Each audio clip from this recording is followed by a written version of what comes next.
نبی کریم صلی اللہ علیہ وسلم نے ارشاد فرمایا، بے شک اللہ ظالم کو مہلت دیتا ہے، لیکن جب پکڑے گا تو پھر اللہ کی پکڑ بہت سخت ہے۔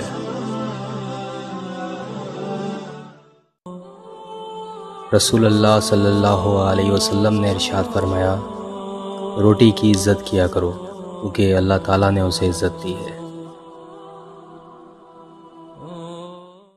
رسول اللہ صلی اللہ علیہ وآلہ وسلم نے فرمایا، حجر اسود دودھ سے بھی زیادہ سفید تھا جسے اولاد آدم کے گناہوں نے سیاہ کر دیا ہے۔ سنن ترمذی حدیث نمبر 877۔ حضور نے فرمایا، اللہ اس شخص کے چہرے کو تر و تازہ رکھے جس نے میرے سے کوئی حدیث سنی، پھر جیسے سنی اس کو ویسے آگے پہنچا دیا۔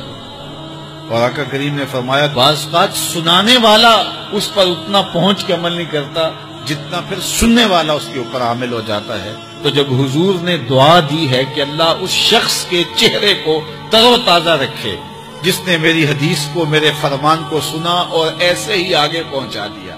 شیئر ضرور کریں، ہو سکتا ہے آپ کے ایک شیئر سے یہ بات کسی کے دل میں اتر جائے۔